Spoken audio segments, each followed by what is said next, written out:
எல்லாருக்கும் வணக்கம். Welcome to Ponmaram channel. 2024 ஆஸ்காருக்கு நாமினேட் ஆகி இப்போ நெட்ஃப்ளிக்ஸ் ஓடிடியில் தமிழ் டப்பிங்கோட அவைலபிளாக இருக்குது. இந்திய மொழிகள் பல இதுலேயும் அவைலபிளாக இருக்குது. அப்படி ஸ்ட்ரீமிங் ஆகிட்டு இருக்க ஒரு ஸ்பானிஷ் படம் தான் சொசைட்டி ஆஃப் த ஸ்னோ.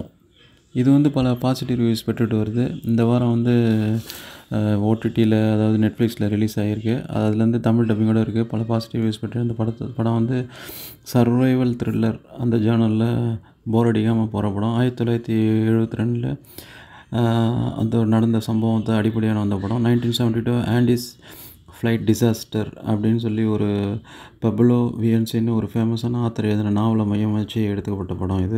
இது உண்மை சம்பவங்கள் அடிப்படையில் எடுத்தப்பட்ட சர்வைவல் த்ரில்லர் படம். இம்பாசிபிள், ஜுராசிக் பார்க் இந்த படங்களை இயக்கி புகழ்பெற்ற ஜே.ஏ. பயோனோ தான் இந்த படத்தை இயக்கியிருக்காரு. ஸோ இந்த தரமான படத்தோட ரிவ்யூ தான் பார்க்க போகிறோம். அதனால் இந்த ரிவ்யூவை ஸ்கிப் பண்ணாமல் பாருங்கன்னு கேட்டுக்கிறேன். அதுக்கு முன்னாடி இந்த சேனலில் புது படங்கள் ரிவ்யூலாம் பண்ணிட்டு போகிறோம். அந்த படம் தேட்டர்கள்லையும் இந்த மாதிரி ஓடிடியில் வரும்போது எப்படி இருக்குன்னு தெரிஞ்சுக்கிறது யூஸ்ஃபுல்லாக இருக்கும். அது ஜட்ஜ் பண்ணுறதுக்கும் யூஸ்ஃபுல்லாக இருக்கும். அதனால் சேனலை சப்ஸ்கிரைப் பண்ணிங்கன்னு கேட்டுக்கிறேன். அது இல்லாமல் இந்த விமர்சனம் பிடிச்சிருந்தா உங்கள் ஃப்ரெண்ட்ஸ் அண்ட் ரிலேஷனுக்கு ஷேர் பண்ணிங்கன்னு கேட்டுக்கிறேன். வாங்க இனி படத்தோட ப்ளஸ் மைனஸு, கதை, ஃபீட்பேக்கு எல்லாத்தையும் பார்க்கலாம். படத்தோட கதை என்னென்னா, உருகுவேல ஃபேமஸான ரக்பி டீமோட சேர்ந்தவங்க ஒரு 19 பேர் அவங்க செலிப்ரேஷனுக்காக ஃப்ரெண்ட்ஸ் எல்லாம் சேர்ந்து மொத்தமாக ஒரு 40 பேர் சேர்ந்து அதோடு சேர்ந்து ஒரு க்ரூ மெம்பர் 5 பேர் மொத்தமாக 45 பேர் ஒரு ஃப்ளைட்டில் போகிறாங்க. அந்த ஃப்ளைட் போகிற ரூட் அவங்களுக்கெல்லாம் தெரிஞ்சது தான். பனி படர்ந்த சிகரங்களை கடந்து போகிற ரிஸ்க் இருக்குது. அது தெரிஞ்சு தான் போகிறாங்க. கடல் மட்டத்துலேருந்து 18,000 அடி உயரத்தில் போகும்போது எதிர்பாராத விதமாக ஒரு பனி புயல் அடிக்குது. அந்த பனி புயலில் வியூ தெரியாமல் பைலட்டோட கண்ட்ரோலை இழந்து சிகரத்தில் மோதி, அந்த பனி சிகரத்தில் மோதி 2 துண்டாக ஃப்ளைட்டு அந்த ஆண்டின்ற மலைப்பகுதியில் விழுந்துருது. அந்த பிரதேசம் என்னென்னா ஃபுல்லாகவே பனியால் மூழ்கின ஒரு இடம். அங்கே ஆளாரமே இருக்காது. அங்கே தேடுதலுக்கும் கஷ்டமான இடம்.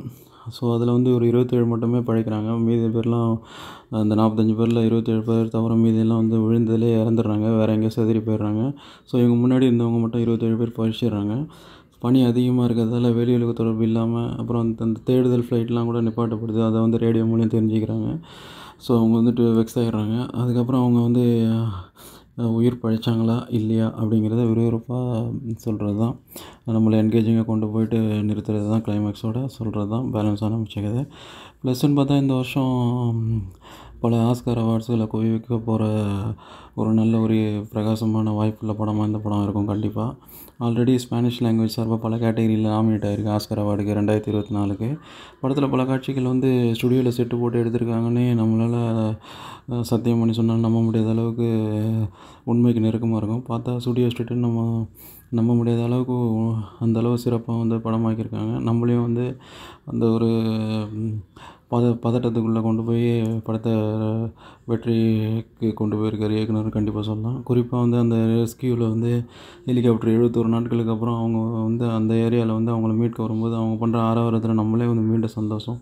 அவ்வளோ நாள் நம்மளே அவங்க கூட இருந்து அந்த பிரச்சனைகளை சந்தித்த மாதிரி ஒரு ஃபீல், அசதியெல்லாம் நமக்கே படத்தில் பார்க்கும்போது தொத்திக்கும். அதான் படத்தோட மேஜிக்கு. இது நமக்கு தெரியுது ரியாலிட்டியில் இது படம்.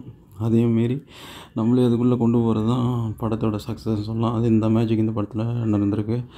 பாருங்கள், சொன்ன ரிவ்யூல் ஆகிடும். நீங்களே பார்த்து தெரிஞ்சுங்க. பார்த்தா நீங்களே ஃபீல் பண்ணுவீங்க கண்டிப்பாக. அதை பின்னாடி தெரியப்படுத்துங்க. அது இல்லாமல் ஏகப்பட்ட அந்த ஒரு பனியில் -40 டிகிரியில் சர்வை பண்ணுறது ரொம்ப ரிஸ்க்கான விஷயம். அதில் வெளிச்சமும் இருக்காது, ஒன்றும் இருக்காது. சாயங்காலம் ஆச்சுன்னா ஒன்றும் இருக்காது. பகலில் வெயில் வரும். அதுக்கப்புறமா பனி உருகி தண்ணீர்லாம் காலையில் பிடிச்சி வச்சுக்கணும். அது இல்லாமல் சாப்பிட்றதுக்கு ஒன்றும் இருக்காது. அதனால் இறந்தவங்கள உடலை கிடைச்ச கண்ணாடியை வச்சு கீறி சாப்பிட்டு 71 நாள் உயிர் வாழ்றதுன்னு மிரள வைக்கிறாங்க. அது நடந்தது உண்மை சம்பவம். அதுதான் படமாக எடுத்திருக்காங்க.